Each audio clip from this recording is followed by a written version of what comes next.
안녕하세요. 오늘도 사연 살롱을 찾아주셔서 감사합니다. 저는 경기도 용인시에 살고 있는 40대 초반의 여성이에요. 결혼한 지 10년 조금 안 됐고 남편과 딸아이들과 재미있게 살고 있어요. 동네에서 피아노 학원을 운영하고 있고요. 한때는 유학까지 가서 멋지게 교수가 되는 것도 꿈이었는데요. 대학을 다니다 보니 공부 말고 사회생활이 하고 싶더라고요. 그래서 4학년 2학기 때 전까지 유학 준비하던 걸 접고 뒤늦게 취직을 해 공부를 시작했어요. 여러 군데에 이력서를 냈는데 생각지도 않은 미술관에서 연락이 와 바로 면접을 보고 사회생활에 뛰어들었어요. 그러다가 모기업에 다니는 동갑내기 남편을 만나게 됐고 첫 아이를 낳을 무렵에는 퇴사를 했네요. 그러다가 큰아이를 낳고 돌이 되기 좀 전부터 피아노 학원을 시작했어요. 친정엄마가 아이를 봐준다고 하셔서 그건 믿고 저질렀는데 지금까지 하게 됐어요. 아이를 키워서 그런지 학원에 오는 애들을 보면 더 잘해주고 싶고 잘 가르치고 싶은 마음에 정성껏 레슨하고 대했는데 그게 입소문이 잘 났던 것도 있어요. 결혼 생활을 하다 보니 싱글일 때 꿈꿔왔던 것과 다른 게 참 많더라고요. 생각보다 좋지 않은 날이 더 많았던 것 같기도 하고요. 남편도 내 마음 같지 않은 게 힘들 때도 있었어요. 지금도 남편한테 섭섭함을 느끼기도 하고 남편도 저한테 서운하다고 따지기도 해요. 그럼에도 저희는 서로에 대한 신뢰가 있어요. 믿을 만한 사람이라는 거, 남한테 해를 끼치지 않는다는 거. 늘 내 마음처럼 해주지는 않아도 좋은 사람이라는 거, 뭐 그렇네요. 남편도 저를 이 정도로만 생각해줘도 바랄 게 없을 것 같아요. 시부모님들은 결혼 전이나 후나 별반 다르지 않았어요. 딱히 저를 좋아하는 것 같지도 않았지만 그렇다고 싫은 티를 내시거나 말도 안 되는 소리를 하신 적도 없었고요. 그냥저냥 남들처럼 평범하게 살아가던 저희는 결혼하고 3년째 됐을 때 많은 변화를 겪게 되었죠. 그때가 저희 큰딸이 돌이 좀 지났을 때인데요. 시동생이 결혼을 하게 됐거든요. 동서는 깜찍하고 귀여운 느낌의 외모였어요. 시동생은 엔터테인먼트 쪽에서 일을 해서 그런지 외모를 많이 따지는 편이었고 자기가 좋아하는 스타일이 확실했어요. 남편하고 저는 상견례에서 돌아와 아주 딱 지 마음에 드는 얼굴을 고른 것 같다고 얘기하며 웃었던 기억이 나네요. 저보다 5살 아래인 동서는 서방님보다는 3살 아래였어요. 서방님은 동서를 꽤나 어린애 대하듯 했고 동서도 그걸 좋아하는 것 같더군요. 그저 귀엽고 조금은 철딱서니도 없어 보인다 싶었을 뿐 크게 이상하다는 느낌을 받지 못했어요. 그런 말이 있죠. 사람 속은 정말 모른다고요. 겉으로만 봐서는 알 수 없다고요. 동서가 딱 그런 사람이었어요. 결혼하고 1~2달 지나고 나니 서서히 처음과는 다른 모습을 보이더군요. 시작은 시어머니가 제삿날 부르셨을 때였어요. 서방님 부부가 결혼하고 처음 시댁에 왔을 때 동서하고 약속했던 게 있었어요. 동서, 2달 있으면 제사가 있어. 시할아버지 제사인데 어머님이 동서랑 나랑 역할 분담을 했으면 좋겠다고 하셨어. 정말요? 제가 어머니한테 물어봐도 되죠? 어머니, 형님한테 저랑 제사 때 역할 분담하라고 하셨어요? 내가 그렇게 말했다. 큰애 보고 상의하라고 했지. 제사 말고 명절 같은 것도 2 사람이 의논해서 분담하면 좋겠어. 그래야 서로 의안상하지. 어머니, 근데 형님이 분담하시면 아무래도 제가 하라는 대로 할 수밖에 없잖아요. 그럼 저한테 일감이 더 많이 떨어질 수도 있는데 뭐라고 말하기도 그렇고요. 그냥 어머님이 정해주세요. 그럼 저도 불만 없이 할 수 있을 것 같은데요. 동서, 내가 분담하면 무조건 동서한테 일을 떠넘길 거라고 생각한 거야? 이건 서로 의논해서 정하는 건데 왜 나를 이상한 사람 만들어? 아니, 아무리 의논한다고 해도 저는 형님 말을 따를 수밖에 없지 않나요? 그래서 어머님이 해주셨으면 좋겠다는 건데 제가 잘못 말한 거예요? 아이고, 그래 알았다. 정하기도 전에 말 나오는 거 보니 어쩔 수가 없네. 그럼 작은 애는 아직 우리 집 입맛도 잘 모르고 부엌도 낯설 테니까 장을 봐오는 건 둘째가 전담해라. 음식은 나랑 큰애가 같이 하마. 네, 알겠어요, 어머니. 저는 마트 쇼핑만 할게요. 이렇게 딱 자기 할 일을 정해버리는데 얄밉긴 하더군요. 솔직히 그때 싹수가 보였던 건데 생긴 것처럼 정말 철이 없나 보다 하고 넘어갔어요. 저도 같은 며느리 입장이니 시댁 일이라는 게 하기 싫은 게 사실이라는 걸 잘 알고 있었고요. 나이도 5살이나 어린데 그만큼 밥 많이 먹은 내가 이해하고 넘어가자 했네요. 너무 예민하게 받아들이지 않으려고 한 거죠. 그런데 막상 시할아버지 제삿날이 다가오자 동서는 딴소리를 하더군요. 동서는 점심시간에 저한테 전화를 해서 한숨부터 쉬며 말을 시작했어요. 형님, 이거 제가 장을 다 보는 거요. 진짜 제가 다 해요? 어머니랑 다 얘기된 거 아니었어? 아니, 근데 아무리 그렇게 말씀을 하셨어도 저는 일반 직장 다니는 사람인데 이걸 다 주문할 생각을 하니 좀 저한테 너무한다 싶어서요. 동서, 음식 만드는 건 쉬운 줄 알아? 동서는 음식 안 하기로 했잖아. 그래도 형님은 어머니랑 같이 하시는 거잖아요. 아무리 생각해도 이거 제가 덤튀기 쓰는 것 같고 저는 직장 생활을 해야 하는 사람인데 오늘도 일하다 말고 나간다는 게 참 그러네요. 회사의 눈치도 보이고요. 여기까지 들은 저는 점점 짜증이 나기 시작했어요. 그래도 마음을 다스리고 차분하게 물어봤죠. 그래서 주문은 얼마나 했는데 어머니가 살 거 다 알려주셨지? 제가 제수용 생선이니 고기는 미리 주문해서 오늘 도착했을 건데요. 나머지는 형님이 좀 해주세요. 이건 갓 결혼한 저한테는 너무 빡세요. 그리고 저 오늘 일 많아서 제 시간에 가지는 못할 것 같으니까요. 어머니한테 잘 말씀드려 주세요. 너무 뭐라고 하지 마시고요. 네? 목소리가 어찌나 퉁명스럽던지 저는 더 이상 다른 말 생각도 못하고 알았다고 하고는 바로 동서가 주문 안 한 재료들을 마트 사이트에서 찾아봤어요. 그때는 지금처럼 30분 있으면 바로 배달이 오는 사이트나 앱도 없어서 그날 중에 배달이 안 되는 것도 있었거든요. 그런 게 몇 개 있길래 학원 마무리를 알바하는 작은 선생님한테 맡기고 바쁘게 시장을 가서 장을 봤네요. 시어머니는 제가 두 손 가득 장을 봐서 들어가자 놀라시더라고요. 아니, 어떻게 네가 이걸 들고 오니? 작은 애는? 오늘 회사에서 늦는다고요. 저한테 부탁했어요. 그랬어? 그래, 큰애야. 오늘처럼 네가 작은 애 편히 좀 봐주고 그래라. 걔가 나이만 어린 게 아니라 집에서 이쁨만 받고 커서 생각도 어리더라. 네가 나이도 차이나고 어른스러우니 이렇게 봐주면 좋겠어. 그나저나 우리는 얼른 준비하자. 뭐 작은 애가 있다가 설거지는 하지 않겠니? 시어머니는 저를 달래느라 하신 말씀이겠지만 저는 좀 섭섭하더라고요. 저도 집에서 이쁨 받고 귀염만 받았다고 말하고 싶은 걸 꾹 참았죠.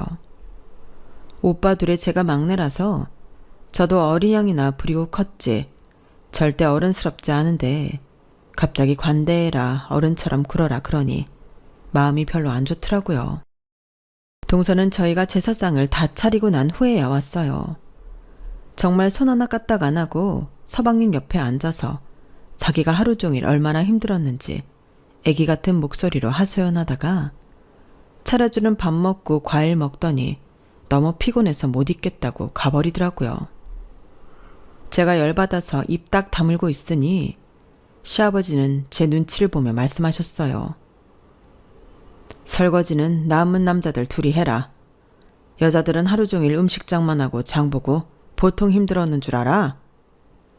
그런데 평소에는 안 그러시던 시어머니가 딱 잘라서 이러더라고요. 아유, 아니에요. 무슨 제삿날 남자들이 일을 해. 큰애야, 설거지는 네가 좀 맡아서 하자. 다른 때는 몰라도 나는 제삿날 남자들 부엌 오가는 거 싫다. 이건 여자들 일이야. 둘째가 저렇게 피곤하다며 집에 먼저 갔는데 어쩌겠니? 너는 그래도 12시에 나가서 오전에 좀 쉴 수 있잖아. 네, 알겠어요, 어머니. 그런데 어머니, 저도 학원이 제 직장이에요. 애들 상대하고 부모님 상대하는 것도 에너지 많이 들어가는 일이라고요. 그건 좀 알아주셨으면 좋겠네요. 아니, 너 지금 내가 설거지 시켰다고 나한테 가르치려 드는 거니? 그럼 어떡하니? 집에 먼저 간다며 나가버리네. 이제 와서 차볼 수도 없고. 큰 사람이 이럴 때 아령을 베풀어야지. 그러자 시아버지와 서방님이 오히려 쩔쩔매며 저와 시어머니 사이를 중재했어요. 형수님, 많이 고단하시죠? 엄마, 그냥 설거지 내가 할게요. 요즘 세상에 제삿날 남자가 부엌에 안 들어가고 그런 게 어딨어. 보면 주변에 다 부엌 들어가서 일하더라. 맞아. 당신 다른 건 안 그러면서 명절이나 제사 같은 건 사고방식이 너무 고루해. 큰애야, 걱정 말고 쉬거라. 성호가 설거지 한다잖냐. 하지만 시어머니는 절대 뜻을 굽히지 않았어요. 아니야. 이건 여자들이 마무리해야 되는 일이야. 큰애, 얼른 들어가서 설거지해. 그제야 남편도 자기 엄마를 너무한다는 눈빛으로 쳐다보더라고요. 저를 위해 한마디 해주지는 않았지만요. 설거지까지 다 하고 집에 오니 새벽 2시가 넘어갔어요. 저는 너무 속상해서 남편한테 뭐라고 했죠. 아니, 서방님하고 아버님까지 나서서 어머님 말리는데 김성민, 너는 어떻게 말 한마디를 안 하냐? 네 마누라 소처럼 일하는 게 좋아? 어디 좋아서 그러냐? 내가 거기서 입 열면 네 편 든다고 엄마가 더 열받을 게 보이잖아. 나라고 엄마가 그러는 게 좋은 줄 알아? 나는 가끔 너 그러는 거 보면 짜증나. 너무 주변을 다 살펴. 결국 그거 너 욕 안 먹으려는 거지. 나 생각해주는 거 아니야. 아무리 화가 났어도 말 그렇게 하지 마. 내가 왜 나만 생각하겠어? 시끄러워져서 좋을 게 뭐 있다고 그래. 나는 좀 시끄러워졌으면 좋겠어. 날 위해서 그렇게도 못해? 그렇게 티격태격 다투다가 둘 다 동틀 때까지 잠 못 들었고 남편은 그대로 출근을 해버렸어요.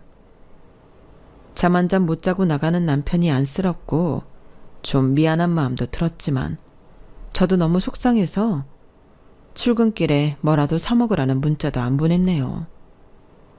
그날 오후 남편은 저한테 문자를 보냈어요. 커피 쿠폰과 함께요. 나는 나 나름대로 너를 보호한다고 가만히 있었던 건데 섭섭했다면 미안해. 기분 풀고 애들 잘 가르쳐. 직접적인 표현은 잘 못해도 문자로라도 늘 미안하다는 말을 먼저 해주는 남편이었어요. 그러니까 살았지. 안 그러고 끝까지 자기만 잘났다고 했다면 저희 사이도 나빠졌을 거예요. 저도 너무 속상해서 그랬다며 미안하다고 했고 그렇게 잘 넘어갔네요. 하지만 동서는 그 뒤로 점점 더 이기적인 모습을 보였어요. 제사일이 있고서 두어 달쯤 후에 추석이었거든요. 추석을 앞두고 몇 주 전 시댁에 다 같이 모였을 때 동서가 말했어요.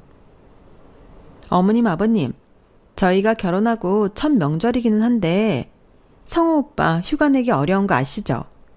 그런데 웬일로 추석 연휴에 그냥 다 쉬라고 했대요. 그래서 제가 일본 여행 예약했어요.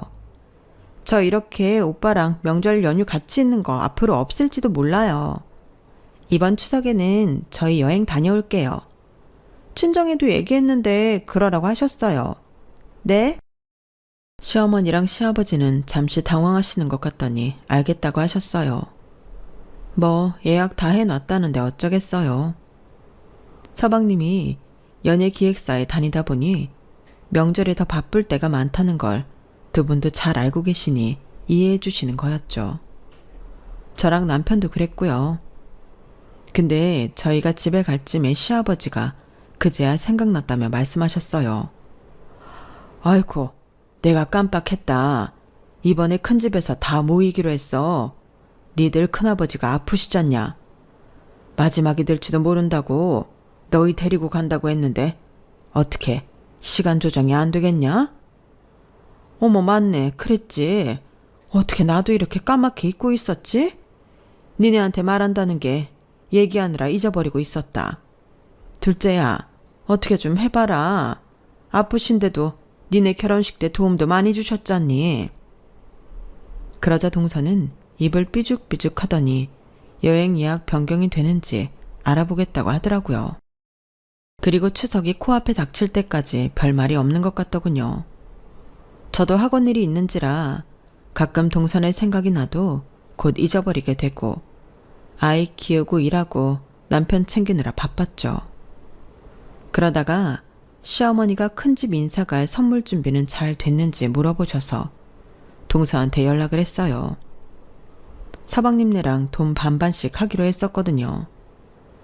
결제는 저희 남편 카드로 먼저 했기 때문에 선물 찾아오는 건 동서네가 하기로 했었어요.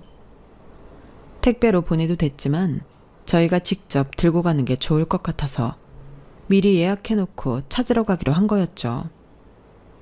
그래서 동서한테 전화를 했는데 연락이 안 되더라고요. 몇 번을 해도 전화 통화가 안 돼서 문자 남기고 기다렸어요. 그랬더니 한참 만에 서방님한테서 전화가 오더라고요. 그런데 전화를 한 서방님 목소리가 꽤나 당황한 것처럼 들렸어요. 형수님, 저희 지금 일본인데요. 하루 종일 돌아다니다가 이제 숙소 들어왔거든요. 미나 핸드폰 문자 보고 깜짝 놀랐어요. 미나가 형수님한테 얘기했다던데 얘기 안 된 거예요? 일본이라고요? 원래 가도 내일 모레 가는 거 아니었어요? 그리고 저한테 얘기를 했다니 무슨 얘기요? 그렇게 서로 무슨 말인지 몰라 어리둥절하고 있는데 샤워를 마친 동서가 나왔다며 서방님이 동서와 얘기를 해본다고 하고 전화를 끊었어요. 저는 선물을 찾기 위해 백화점으로 가면서 전화를 기다렸고 10분쯤 후에 다시 연락이 왔어요. 그런데 정말 황당한 얘기를 하는 거였어요. 미나가 예약 변경하다가 실수로 2일 전에 떠나는 걸로 해놓고 취소 못했대요. 그거 형수님한테 문자 보내서 알아서 해달라고 했다는데요? 저한테 문자를 보냈다고요? 저는 그런 문자 받은 적 없는데. 예약 변경을 실수로 2일 먼저 떠나는 걸로 바꿨다가 취소 못했다는 것도 말이 안 되는데 저한테 보낸 적이 없는 문자를 보냈다뇨. 속이 빤히 들여다 보이지만 눈앞에 있지도 않은 사람하고 싸울 수도 없고 정말 복장이 터지겠더라고요. 형수님, 이왕 저희 이렇게 됐는데 지금 돌아갈 수도 없고요. 죄송한데 이번만 좀 어떻게 해주세요. 저도 다음부터는 미나가 형수님하고 약속한 거 어떻게 하는지 체크할게요. 네? 서방님이 이렇게 말하는데 더는 뭐라고 할 말이 없었어요. 제가 당장 일본까지 가서 붙잡고 올 수도 없는 노릇이었고요. 그렇게 혼자 선물을 찾아놓고 시어머니한테 전화를 했는데 시어머니가 먼저 뜻밖의 말씀을 하시더라고요. 예, 나 둘째한테서 전화 받았다. 너한테 문자로 일이 이렇게 됐다고 미안하다고 100번 1000번 사죄했다는데? 너는 왜 그걸 말 안 했니? 어머니, 저는 문자를 못 받았어요. 그런 문자 받으면 진작에 말씀드렸죠. 시어머니는 잠시 침묵하더니 이렇게 말씀하셨어요. 예, 나는 니들 둘 다 똑같이 생각해. 설마 어리고 예쁜 며느리가 들어왔다고 내가 너를 전하고 다르게 대하겠니? 그러니 다시는 이런 식으로 할 생각 하지 마라. 내일 모레 큰 집에서 보자. 정말 황당하고 어이없고 억울해서 말이 안 나오더라고요. 학원에서 애들을 어떻게 가르쳤는지 기억도 안 나고 하루 종일 얼빠진 사람처럼 있다가 집에 왔어요.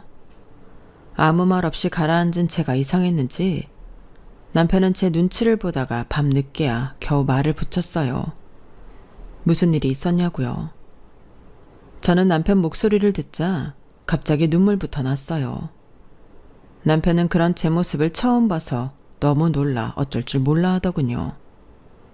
그렇게 저는 하루 종일 있었던 일을 말했고 제 핸드폰도 보여줬어요. 문자를 받은 적이 없다고요.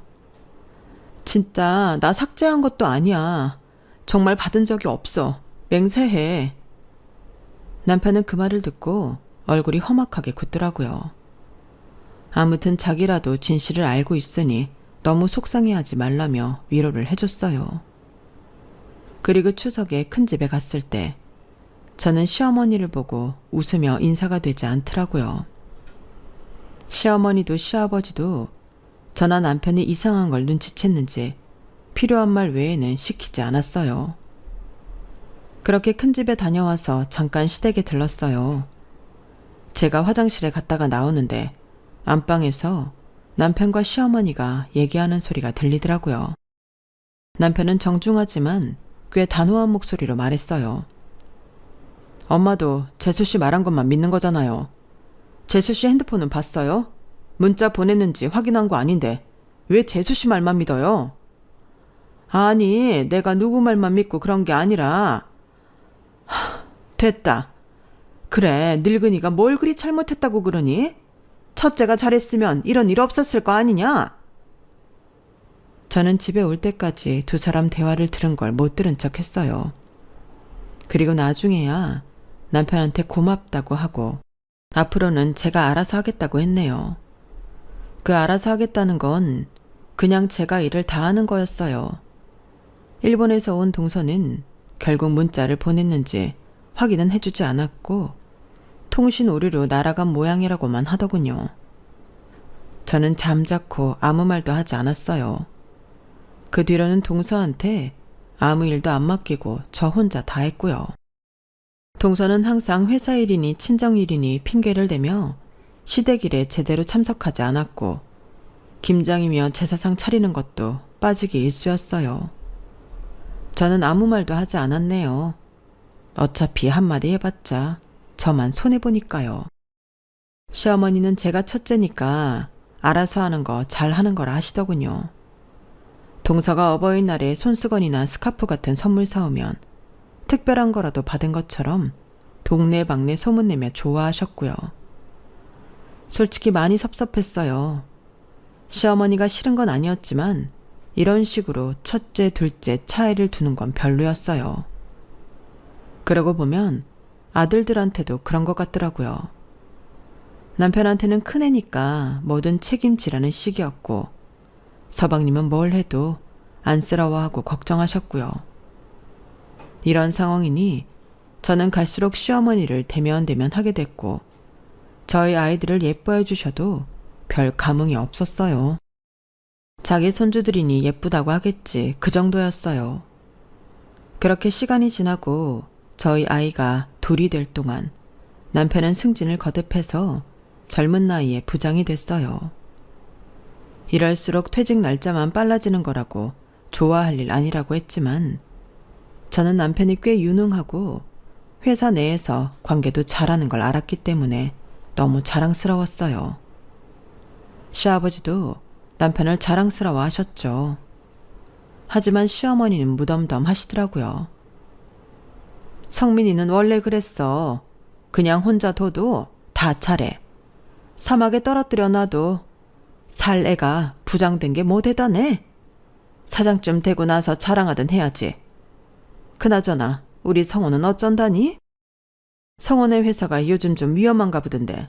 성민이 너 뭐 하는 거 없어? 내가 엔터 쪽을 어떻게 알겠어. 알아봐야 들은 게 다이고.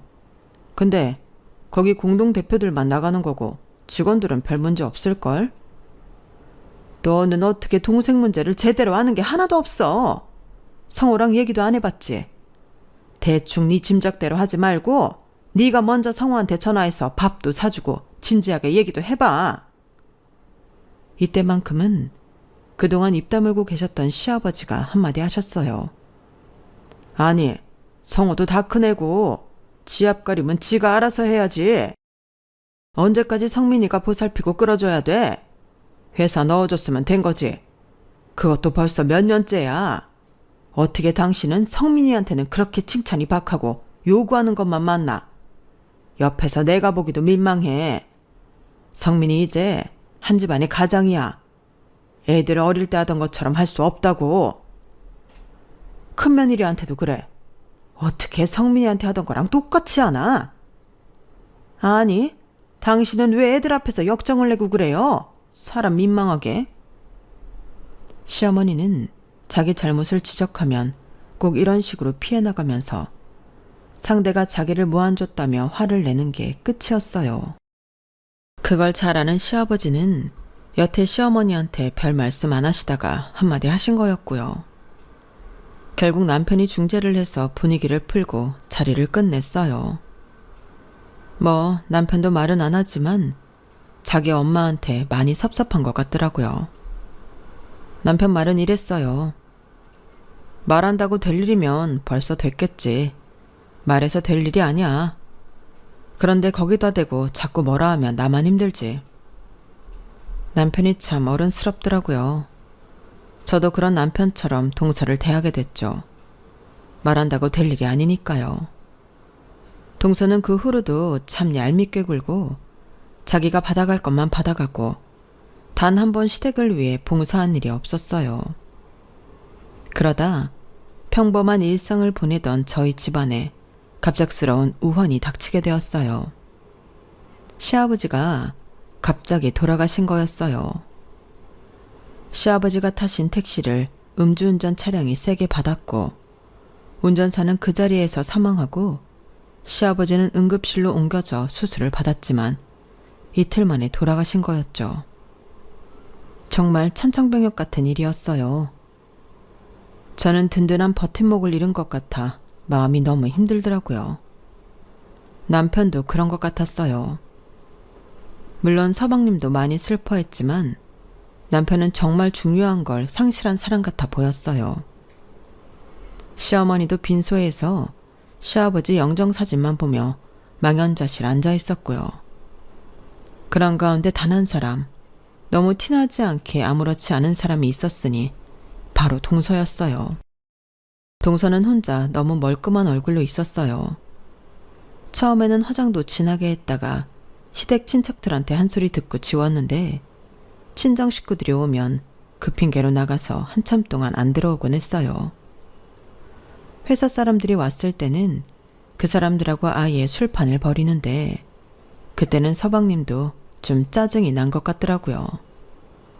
저는 동서랑 동서 회사 사람들 술 챙겨주고 반찬 챙겨주면서 이런 말 하는 것도 들었네요. 이민아 주임은 그럼 돈 받은 거 없어? 모르겠어요. 아직 시어머니 계시니 유산 받기는 글렀고 음주운전 한쪽 보험회사에서 찾아오는 것 같은데 다들 뭐 어떻게 하는 건지 거기서 돈 받으면 좀 주시겠죠? 아무렴 맨날 나와서 이러고 있는데. 동서 말이 하도 어이가 없어서 뒤에서 노려보고 있자니 동서 회사 사람이 눈치를 보며 동서를 쿡쿡 찔렀어요. 하지만 동서는 저를 보고도 아무렇지도 않더라고요. 아, 형님이에요? 그 반찬 저희 주시는 거죠? 잘 먹을게요. 정신이 너무 해맑아서 생각이 없는 건지 철이 없는 건지 이기적인 건지 헷갈리더라고요. 그런데 이 말을 저뿐 아니고 시어머니도 들었던 모양이었어요. 나중에 장례식을 다 마치고 시댁에 모였는데 시어머니가 말씀하셨어요. 니들 아버지 아프다가 돌아가신 것도 아니고 그렇게 갑자기 가실 줄 몰랐다고. 그 정정하던 양반이 어쩌다가. 아무튼 그래서 나 보상금 받은 거 안 쓰고 그대로 둘 거야. 니들 아버지 목숨값 같아서 아무것도 못하겠어. 그러니까 그렇게 알아라. 알았지? 라며 동서를 쳐다보는데 동서는 그 와중에도 실망한 기색이 역력하더라고요. 오히려 서방님이 민망해서 어쩔 줄 몰랐고요. 저와 남편은 당연한 거라고 어머니 뜻대로 하시라고 하면서도 동서의 태도가 기가 막혀 솔직히 그날 둘이서 뒷담화 좀 했네요. 철이 없는 게 맞는 거냐, 혹시 사이코패스 아니냐 그러면서요. 그런데 엎친 데 덮친다고 하죠. 시아버지 돌아가시고 2달이나 지났을까요? 시어머니가 계속 회복을 못하셔서 병원에 모시고 갔더니 큰 병원에 가보라는 거였어요. 저나 시어머니나 충격 때문에 몸이 아픈 거라고 생각했는데 솔직히 충격이었네요. 그래서 우선 지역에 있는 중형병원을 먼저 가보게 되었어요.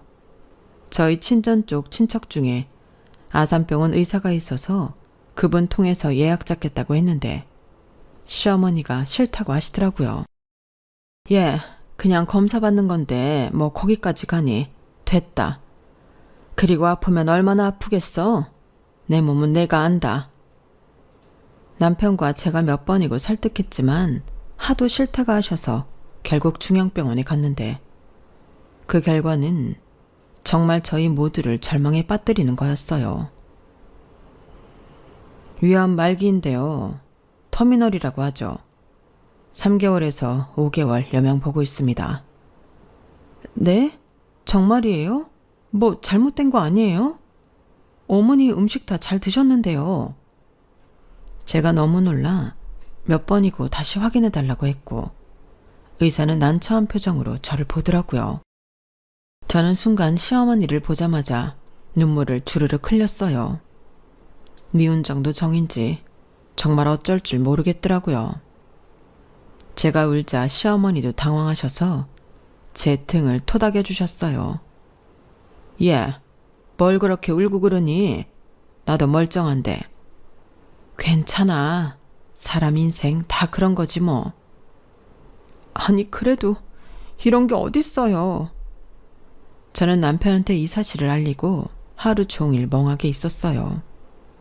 남편도 충격이 컸는지 말을 못 하더라고요. 소식을 들은 서방님도 저희 집에 와서 한참을 울고 갔고요. 엄마 앞에서는 울지 못하겠어. 힘드실까봐. 불효만 한 것 같은데. 2분 다 이렇게 떠나시면 어떡해. 이럴 줄 알았으면 더 잘하는 건데. 그렇게 다들 황망한 시간을 보낸 다음 날이었어요. 남편은 마음이 너무 힘들다며 휴가를 내고 집에 일찍 왔고 저도 평소보다 학원을 일찍 정리하고 들어와 있었어요. 아이들도 엄마 아빠 분위기가 심상치 않다는 걸 아는지 평소처럼 웃고 떠들지 않고 조용하더라고요. 그렇게 있는데 갑자기 전화가 한 통 오더군요. 보니까 동서였어요. 저는 동서랑 오래 통화하고 싶은 마음도 없고 무슨 얘기 들어줄 생각이 없어 그냥 무시했는데 몇 번이고 다시 전화가 오더군요. 귀찮아서 통화 버튼을 누르고 스피커폰으로 했죠. 동서, 왜? 형님, 제가 어제 어머니 시험 보라는 얘기 듣고 오늘 그 동네 부동산에 갔거든요? 뭐? 어딜 가? 스피커폰으로 들리는 통화를 들은 남편도 소파에 누워있다가 벌떡 일어났어요. 부동산이요. 시댁 아파트 얼마나 가는지 물어봤죠. 거기 동네도 좋고 아파트 평수도 좀 되잖아요. 그랬더니 얼마라는 줄 아세요? 20억이래요, 20억. 못 받아도 그렇게는 받는다는 거예요. 남편은 이미 화가 나서 맛이 간 눈이었고 저도 열이 받았어요. 그래서 무슨 말이 하고 싶은 건데?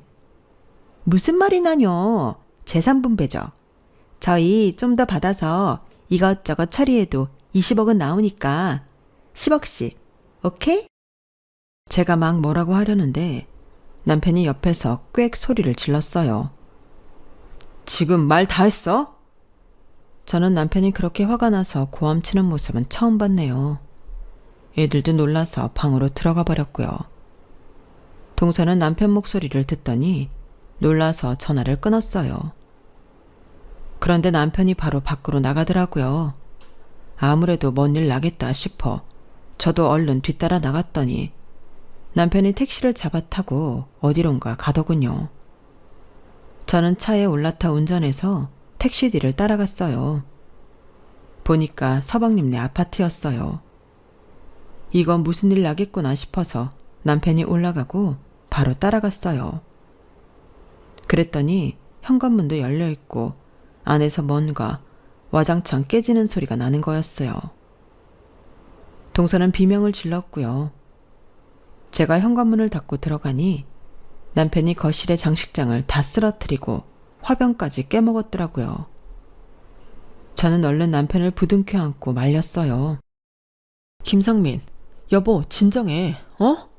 동서 이런 사람인 거 모른 거 아니잖아. 형님, 아주버님 미쳤나 봐요. 어떻게 이럴 수 있어요? 저 경찰 부를 거예요. 불러봐. 나도 할 말 있으니까. 뭐?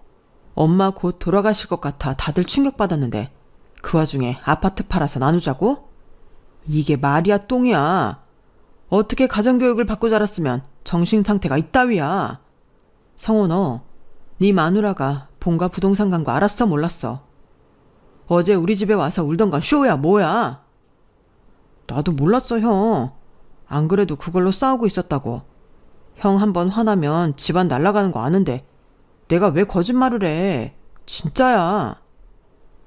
남편은 웬만해서는 화를 내지 않는 사람이라 저도 너무 놀랐어요. 나중에 서방님한테 들으니 대학 때도 이렇게 크게 화를 내서 집안 물건이 남아나지 않은 때가 있었다고 하더라고요. 이봐요 이민아 씨. 아무리 인간이 이기적이어도 그렇지 당신 감싸주던 시어머니 아프시다는데 그런 말밖에 못해? 성호 너 잘 들어. 나 니네 집 생활비 대주던 거 더는 못 준다. 이걸로 끝이야. 모자라는 거 네가 알아서 채워. 사실 그동안 남편이 서방님 생활비 모자라는 걸 채워주고 있었어요. 동서가 씀씀이가 해프다 못해 명품을 너무 좋아해서 맨날 사들여서 빚을 꿰졌더라고요. 서방님도 못 버는 건 아닌데 월 200 겨우 받는 동서가 돌을 넘게 돈을 쓰니 아파트 대출금 갚으며 생활비 감당이 안 됐던 거죠. 그걸 들은 동서는 얼굴이 새파래졌어요. 돈을 줬다고요? 아주버님이요? 그런데 왜 안 줘요? 어머, 이런 법이 어딨어요? 여기 있어요. 나는 짐승보다 못한 것하고는 상대 안 합니다. 결국 동서는 저희 앞에서 싹싹 빌었어요. 정말이지 돈 앞에서는 얼마든지 비굴해질 수 있는 여자더라고요. 안 돼요. 저는 돈 없으면 못 살아요. 그것만은 제발요. 네? 형님, 제가 그냥 다 잘못했으니까 아주버님 좀 말려주세요. 동서, 만약에 우리가 원조 끊고 서방님 회사 잘리면 어떡할 거야? 그래도 같이 살 거야? 아우, 상상만 해도 끔찍한 소리를 왜 하세요? 그거야. 그러다 동서는 아차 싶었는지 입을 다물더라고요.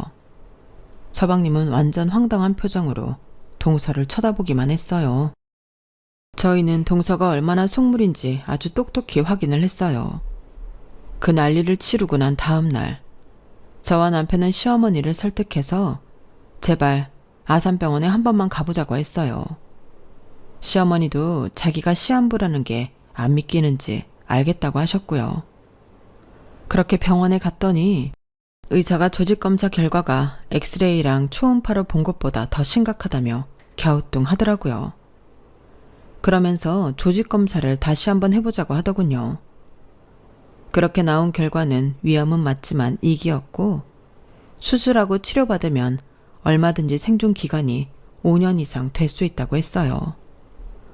보니까 그전 병원 검사실에서 뭔가 실수를 했나 보더라고요. 이래서 세컨드 오피니언이 중요한 거였어요. 저희는 다 같이 안도의 한숨을 내쉬었죠. 그러더니 시어머니가 저희를 다 부르더라고요. 그리고 이렇게 말씀하셨어요. 둘째 너 앞으로 나한테서 돈 한 푼 받을 생각 하지 마라. 내가 니들 아버지 가실 때만 해도 그냥 좋게 생각하려고 했어. 귀엽다고 예뻐한 며느리한테 갑자기 모질게 굴고 싶지도 않았고. 그런데 이건 아니지 싶다. 나도 다 알아. 니들 난리 났었잖아. 성우, 니네 앞집에 사는 사람들 내 친구 딸내야. 그래서 친구한테 들었어. 우리 집 시세를 알아봤다고? 반으로 나누자고 했다고? 절대 그럴 일 없을 거다. 나 여기서 공개적으로 말하는데 내가 나중에 죽어도 이 집은 오로지 첫째 거야. 성원 너도 거기에 할 말 없을 거야. 알지? 저희도 몰랐는데 그동안 동서는 시어머니한테서도 용돈을 받았더라고요. 아니, 늙으신 부모님 용돈을 줘도 모자랄 판에 돈을 받아갔던 거였죠. 그 말에 동서는 얼굴이 하얗게 질렸고 아무 말도 못하고 돌아갔어요. 그리고 얼마 후 서방님은 이혼 소송을 하기로 했다며 풀이 잔뜩 죽어서 저희 집에 왔어요. 어차피 아이도 안 가졌고 그렇게 아이를 싫어하더라고요. 내가 잠깐 뭐에 홀렸던 것 같아. 동서는 서방님하고 살아도 이제 자기한테 좋을 게 하나도 없다고 생각했는지 이혼을 하겠다고 하다가 자기가 받을 돈이 얼마 없는 걸 알고 소송을 했지만 결과적으로 서방님한테 유일한 판결이 나왔네요. 그게 벌써 6개월쯤 지났어요. 그 소동을 벌이는 새에 시어머니는 수술도 잘 하시고 항암 치료도 잘 받고 계세요. 가끔씩 시골에 내려가 계시다가 올라오시고요. 저는 친정 어머니랑 시어머니 모시고 해외여행도 하고 좀 더 마음 내려놓고 살고 있어요. 시아버지 시어머니 돌아가시고 아프신 거 보니까 인생 너무 아등바등 살고 싶지가 않더라고요. 그냥 모두에게 친절하며 행복하게 사는 게 좋을 것 같아요. 남편한테도 너무 일 열심히 하지 말라고 했고요. 그랬더니 남편은 그냥 허허 웃네요. 저희는 지금도 예전처럼 평범히 남들처럼 가끔 싸우기도 하고 화해하며 잘 지내고 있어요. 서방님은 싱글이 되고 나서 일도 더 잘 돼서 지금은 다른 소속사로 옮겨 직급도 올라갔고요. 사람 사이에도 더 잘 맞는 게 있는 것 같아요. 서방님이 아직은 재혼 생각이 없다고 하는데 언젠간 짝을 만나면 또 어떻게 될지 모르죠. 시어머니는 서방님이 재혼하길 바라시니까요. 그럼 제 이야기는 여기서 마칠게요. 끝까지 들어주신 분들 다들 감사드리고 늘 건강하세요. 여러분, 사연 댓글에 응원과 현명한 조언 부탁드려요. 좋아요와 구독은 저에게 큰 힘이 됩니다. 오늘도 좋은 일 가득하세요.